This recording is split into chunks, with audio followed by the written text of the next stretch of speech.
Essula mu 6. Beri avunnama, Nebo akutama, ebifaananyi biri ku nsolo ne ku bisolo, ebintu bye mwatambuzatambuza nga bifuuse omugugu, omutwalo eri ensolo ekooye. Bakutama, bavunnama wamu, tebayinza kuwonya mugugu, naye bo bennyini bagenze mu kusibibwa.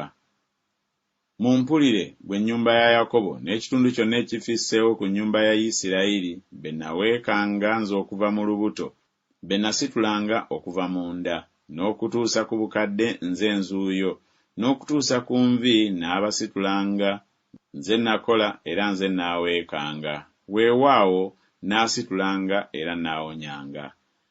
Ani gwe mulinfaananya era gwe mulinnenkanya era gwe mulingererako tufaanane? Abajja zaabu nnyingi mu nsawo ne bapima effeeza mu minzaani, bagulirira omuweesi wa zaabu n'agifuula Katonda, bavunnamira weewaawo basinza. Bamukongojja ku kibegabega, bamusitula ne bamusimba mu kifo kye n'ayimirira.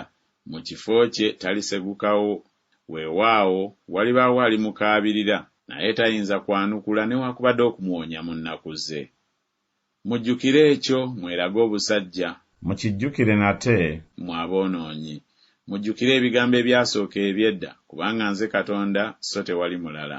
Nze Katonda so tewali anfaanana, alanga enkomerero okuva ku lubereberye n'ebigambo ebitannakolebwa okuva ku biro eby'edda.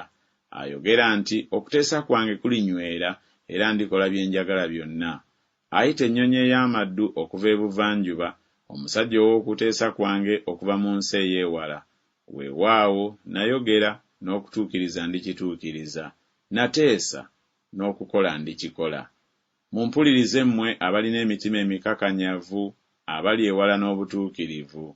Nsembeza obutuukirivu bwange tebulibawala, n'obulokozi bwange tebulirwawo, era nditeeka obulokozi mu Sayuuni ku lwa Isirayiri ekitiibwa kyange.